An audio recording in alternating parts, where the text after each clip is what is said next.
Hi అండి, అందరికి నమస్తే. నా ఊపిరి మీవే సఖియ పార్ట్ 23. ఆ బాబు తన ఐస్ క్రీమ్ ని తన అంతటి తానే తింటున్నాడు. ఈ లోపు అంజలి కూడా అందులో నుంచి కాస్త ఎక్కువగానే తింది. వాళ్ళకి ఎదురుగా కూర్చున్న ఆర్య ఆ తల్లి కొడుకులను చూస్తూ ఉండిపోయాడు. ఆ దృశ్యం అతనికి ఎందుకో చాలా ఆసక్తిగా అనిపించింది. అకస్మాత్తుగా అతనికి ఆ బాబు నాన్న ఎవరనే విషయంపై తీవ్రమైన ఆసక్తి కలిగింది. అసలు ఈ పిల్లాడి నాన్నెవరు?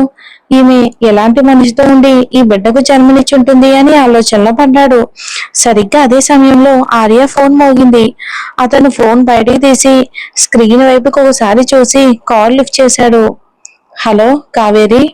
ఆర్య, ఎక్కడున్నావు? ఈ రాత్రి నాతో డిన్నర్ కి రాగలవా? నేను ఆఫీస్లో ఉన్నాను. నువ్వు ఓవర్ టైం చేయక్కర్లేదు కదా, ఒక ముఖ్యమైన పని ఉంది. ఆ అయితే కానీ నువ్వు నాతో ఉండాలి. సరే, పని పూర్తయ్యాగా నేను నీకు ఫోన్ చేస్తాను, సరేనా అని చాలా మృదువైన గొంతుతో ఆమెను బుజ్జగించాడు. ఫోన్లో మాట్లాడుతుంది కావేరి అని అంజలికి ఇట్టే అర్థమయ్యింది. ఎదురుగా ఉన్న ఆర్య వైపుకి చూసింది. అతను ఒక ప్రియుడు తన ప్రియురాలను బుజ్జగించినట్లుగా కావేరితో మాట్లాడుతూ ఉండడంతో అతని ముఖంలో సున్నితమైన భావాలను గమనించింది. అయితే కావేరి చెప్పింది అబద్ధం కాదన్నమాట. ఆర్యకు ఆమె నిజంగానే ముఖ్యమైన వ్యక్తి. ఇక ఆర్య గారు, కావేరి మీ ప్రియురాలా? అంజలి తన ఎదురుగా ఉన్న ఆర్యను సూటిగా చూస్తూ అడిగింది. మేమిద్దరం స్నేహితులం మాత్రమే అని ఆర్య నెమ్మదిగా చెప్పాడు. హీరో మామ సింగిల్, ఆయనకు గర్ల్ ఫ్రెండ్స్ లేరు అని ఆ అబ్బాయి అకస్మాత్తుగా సాక్ష్యం చెప్పినట్లు అన్నాడు. ఆమె తన కొడుకు వైపుకు తిరిగి, అదేలా నీకెలా తెలుసు బన్నీ అని అడిగింది. ఆయనే నాతో చెప్పారు.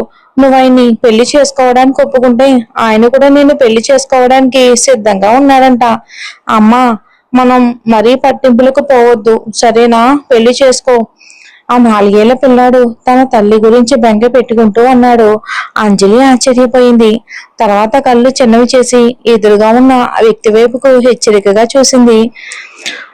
అసలు బన్నీతో ఏం చెప్పాడు ఇతను? అయితే అతని చూపులో ఏదో భావం ఆమెకు క్లియర్ గా కనిపించింది.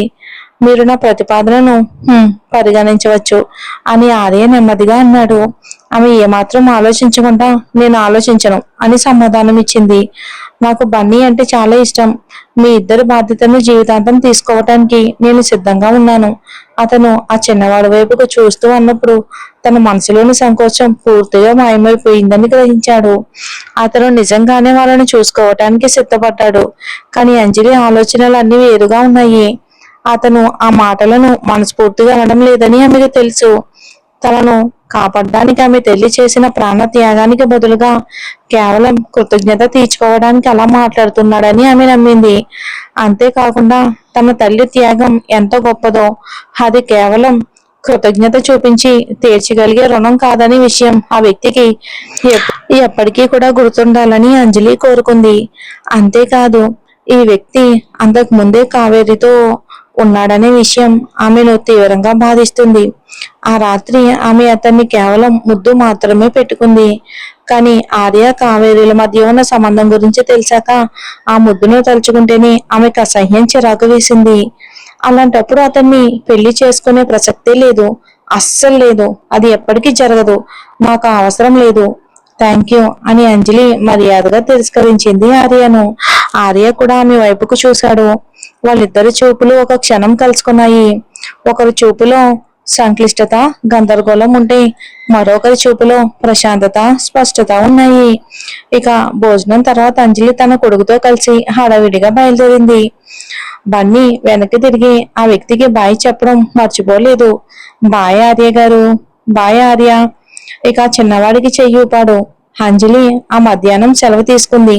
ఎందుకంటే ఆమె తన కొడుకుని అక్కడ మ్యూజియం కి తీసుకువెళ్ళాలి అనుకుంది చూపించడానికి. మ్యూజియం అంతా తిరిగి వచ్చేసరికి సాయంత్రం అయ్యింది. అంజలి కొన్ని సరుకులు కొని వాళ్ళ అపార్ట్మెంట్ కు తిరిగి వచ్చింది. ఆమె వంట మీద అయితే దృష్టి పెట్టడానికి వీలుగా బన్నీ ఆడుకోవడానికి వెళ్ళిపోయాడు. సరిగ్గా అప్పుడే ఆమె ఫోన్ లో మెసేజ్ నోటిఫికేషన్ వచ్చింది. అది నిఖిల్ నుండి వచ్చింది. రేపు ఉదయం 10 గంటలకు ఫ్లైట్ దిగుతున్నాను. నువ్వు బన్నీ నన్ను తీసుకెళ్ళడానికి వస్తారా? ఎలాగో వీకెండ్ లో కొడుకుతో ఇంట్లోనే ఉంటుంది కాబట్టి నిఖిల్ని కలవటం మంచి ఆలోచన అనిపించింది అంజలికు. ఆమె సమాధానం ఇచ్చింది. తప్పకుండా వస్తాను అని, రేపు ఎయిర్పోర్ట్ లో కలుద్దామని. మిమ్మల్ని ఇద్దరిని చూడాలని చాలా ఆత్రంగా ఉంది. రేపు నువ్వు తిరిగి వచ్చాక చూస్తావుగా. నా కోసం ఎదురు చూడండి, నేను గిఫ్ట్ కూడా తెస్తాను. అంజలి నవ్వుతూ బదిలిచ్చింది. మరి చాలా ఖరీదైనవి మాత్రం తీసుకురావద్దు, లేదంటే నేను అస్సలు తీసుకోను. ఆ రాత్రి ఆమె ఈ విషయం తన కొడుకు కూడా చెప్పింది. నిఖిల్ ను కలవబోతున్నామనే ఆలోచనతో బన్నీ కూడా హ్యాపీగా సంతోషపడ్డాడు. ఇక ఎందుకంటే వాళ్ళు అమెరికాలో ఉన్నప్పుడు నిఖిల్ ఎక్కువగా వాళ్ళ ఇంటికి వచ్చి ఒక సొంత మామయ్యలా బన్నీతో హ్యాపీగా ఆడుకునేవాడు. కొండపైన ఉన్న తన విలాసవంతమైన ఇంట్లో ఉండగా ఆర్యకు వాళ్ళ నానమ్మ రాజేశ్వరి దేవి నుండి ఫోన్ వచ్చింది. ఆమె ముద్దుల మనవడు తిరిగి వస్తున్నాడు కాబట్టి రేపు వాడిని తనే స్వయంగా వెళ్లి తీసుకురావాలి అని. ఆ తర్వాత అందరూ కలిసి రాజేశ్వరి దేవి గారి ఇంట్లో భోజనం చేయాలి అని ఆమె కోరారు. ఆర్య కూడా సరేనన్నారు. వెంటనే తన డ్రైవర్ కి చెప్పి నిఖిల్ ఫ్లైట్ వివరాలు తెప్పించుకున్నాడు. రేపు ఉదయం 10 గంటలకు నిఖిల్ ని తీసుకురావాలని చూశాడు. ఆ వీకెండ్ అంజలి ఉదయం 8:30కి తన కొడుకుతో కలిసి బయట ఒక హోటల్లో టిఫిన్ చేసింది. టైం చూసుకుని నిదానంగా ఎయిర్పోర్ట్ వైపుకు బయలుదేరింది. ఇంకా అక్కడికి వెళ్ళాక టైం గడపడానికి ఒక కాఫీ షాప్ కోసం వెతకాలి అని డిసైడ్ అయ్యింది. ఉదయం ఇంకా అలా ఉండగానే 9:30 అంజలి తన కొడుకుతో కలిసి పెద్ద గాజు కిటికీల నుండి విమానాలు గాలిలో ఎగరడం చూస్తూ నిల్చుంది. ఇక చివరకు 9:50కి ఆమె తన కొడుకును తను కలిపి ఎయిర్పోర్ట్ వైపుకు నడుచుకుంటూ వెళ్లారు. కానీ అప్పటికే అక్కడ తమ ఆత్మీయుల కోసం ఎదురు చూసే వాళ్లతో ఆ ప్రదేశం అంతా చాలా రష్గా ఉంది. కొడుకు చేయి పట్టుకుని ఆమె రాకల పక్కన ఉన్న ఖాళీ ప్రదేశాల్లో నిలబడి ఎదురు చూసింది నిఖిల్ కోసం. చివరి ప్రయాణికులు ఒక్కొక్కరుగా బయటికి రావడం మొదలయ్యింది. ఆ గుంపులో అందరి దృష్టిని ఆకర్షించి ఒక వ్యక్తి ముందుకు వచ్చాడు. అతను నీలం రంగు షర్టు, సాదా జీన్స్ వేసుకున్నాడు. ఒత్తైన జుట్టు మీద కూల్ గ్లాసెస్ పెట్టుకున్నాడు.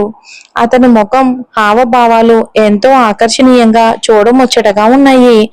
అతన్ని చుట్టూ ఒక రకమైన రాజసం కనిపిస్తుంది. నిజానికి అతను సెలబ్రిటీల కన్నా ఎక్కువ అందంగా ఉన్నాడు. నిఖిల్ మామా! జయంత్ వెంటనే పరిగెత్తుకుని వెళ్ళాడు. అదే బన్నీ. అంజలి కూడా చకచక అటువైపుకు నడిచింది. నిఖిల్ వెంటనే తన బ్యాగ్ ట్రాలీని పక్కకు నెట్టి కిందకి వంగి ఇక ఆ బన్నీని హత్తుకున్నాడు ప్రేమగా. హాయ్ బుడత, నేను గుర్తొచ్చానా? అవును, చాలా గుర్తొచ్చావు మామా అని బన్నీ తలూపాడు. నువ్వు కూడా నాకు చాలా గుర్తొచ్చావు. అలా చెప్పి నిఖిల్ ఆ చిన్నారిని ఎత్తుకుని ట్రాలీ మీద కూర్చోబెట్టి ట్రాలీని నెమ్మదిగా అంజలి వైపుకు తోసుకుంటూ వచ్చాడు నిఖిల్. ఆమె కూడా ఒక చిరునవ్వుతో అతను తన దగ్గరకు రావటం కోసం ఎదురు చూస్తుంది. అదే సమయంలో మరొక దారి గేట్ నుండి గౌరవంగా హుందాగా కనిపిస్తున్న ఒక వ్యక్తి తన డ్రైవర్ తో అదే రాఘవ్తో కలిసి వేగంగా నడుచుకుంటూ వచ్చాడు. ఆర్య ఆలస్యంగా వచ్చాడు. ఇక వచ్చిన వెంటనే అతని చూపు నిఖిల్ మీద పడింది. అదే సమయంలో నిఖిల్ పక్కనే ఉన్న ట్రాలీ మీద కూడా పడింది. అంటే బన్నీ మీద కూడా. అంజలి కూడా ఇక్కడే ఉందన్నమాట. ఆర్య వాళ్ళ వైపుకు వెళ్ళబోతూ ఉండగా నిఖిల్ అంజలిను గట్టిగా హత్తుకోవడం చూశాడు ఆర్య. అది చూసి వాళ్ళకు 10 మీటర్ల దూరంలో ఇక జన సమూహంలో ఒక్కసారిగా ఆగిపోయాడు ఆర్య. అతని కనుపాపులు ముడుచుకుపోయాయి. ఆ గట్టి కౌగిట్లో ఉన్న జంటని తదేకంగా చూస్తూ ఉండిపోయాడు ఆర్య. ఆ సమయంలో అతని మనసులో చెప్పలేనన్ని గందరగోళమైన ఆలోచనలు మొదలయ్యాయి. ఇక ఆర్య గారు, మనం ఇంకా ముందుకు వెళ్దామా అని రాఘవ్ అడిగాడు. ఆర్య ఇంకా కౌగిట్లోనే ఉన్న ఆ జంటను అలా చూస్తూ ఉండిపోయాడు. అతను అందమైన ముఖం కొద్దిగా కల తప్పింది. మనం తీసుకురావాల్సిన అవసరం లేనట్టుంది, మనం వెనక్కి వెళ్దాం అన్నాడు ఆర్య. రాఘవ్ స్పందించే లోపే వెనక్కి తిరిగి వెళ్ళిపోయాడు ఆర్య. వెళ్తున్న అతని ఆకారం నుండి ఆ సమయంలో కోపం కనిపించింది. నిఖిల్ హఠాత్తుగా కౌగిలించుకోవడంతో అంజలి కొన్ని క్షణాలు బిగుసుకుపోయింది. తర్వాత తనను గట్టిగా హత్తుకున్న వ్యక్తి వీపు మీద తట్టింది. చాలు, చాలా సేపటి నుంచి నొక్కుతున్నావు, నాకు ఊపిరాడడం లేదు. నిఖిల్ నవ్వాడు. నువ్వంటే నాకు చాలా ఇష్టం, ఇలా కౌగిలించుకోకుండా అది నీకు ఎలా అర్థమవుతుంది? సరే పద వెళ్దాం అని అంది ఆమె. ఆ ముగ్గురు ఎయిర్పోర్ట్ నుండి బయటికి నడిచారు. అతను తన కుటుంబం నుండి ఎవరిని రమ్మని చెప్పలేదు. ఆమె ఇక్కడికి క్యాబ్ లో వచ్చింది కాబట్టి వాళ్ళు క్యాబ్ కోసం వేచి చూశారు. అదే సమయంలో ఒక బ్లాక్ కలర్ కారు వాళ్ళ దగ్గరకు వచ్చి ఆగింది. అందులోని డ్రైవర్ ఆర్య డ్రైవర్ మోహన్. నిఖిల్ బాబు దయచేసి కారు ఎక్కండి. హే మోహన్, సడన్ గా నువ్వెక్కడి నుంచి వచ్చావు అని నిఖిల్ ఆశ్చర్యంగా అడిగాడు. ఆర్య బాబు మిమ్మల్ని తీసుకురమ్మని పంపించారు అని వివరిస్తూ ఇక మోహన్ కారు దిగి చకచక బ్యాగ్ తీసుకుని డిక్కీలో పెట్టాడు. వెనకాల కారులో ఇంకా వెళ్ళిపోకుండా అక్కడే ఉన్న ఆర్య రాఘవులు కారులో కూర్చుని తన ముందున్న దృశ్యాన్ని చూస్తున్నాడు. నిఖిల్ ఆ చిన్నారిని ఎత్తుకుని ముద్దు పెట్టుకుని వెనక సీట్లో కూర్చోబెట్టడం ఆర్య చూశాడు. ఆ తర్వాత అంజలి కారులోకి ఎక్కగా నిఖిల్ ముందున్న సీట్లో కూర్చున్నాడు. ఆర్య గారు, నిఖిల్ బాబుకి మిస్ అంజలికి మధ్య మంచి సంబంధం ఉన్నట్టుంది అని రాఘవ్ అన్నాడు. రాజేశ్వరి దేవి గారి ఇంటికి పోని అని ఆర్య ఆజ్ఞాపించాడు. మరి ఆర్యకి ఎందుకో అంత కోపం. మరి నువ్వు కూడా కావ్యతో ఉంటున్నావుగా బాబు. అండ్ ఈ రోజు ఒక ఎపిసోడ్ వస్తుందండి. మా బాబుకి కొంచెం ఎగ్జామ్స్, సో అందుకని నైట్ నాకు టైం సరిపోలేదు. వీలైతే ఇస్తాను, లేదంటే రేపు 2 ఎపిసోడ్స్ ఇస్తానండి. Thanks for watching.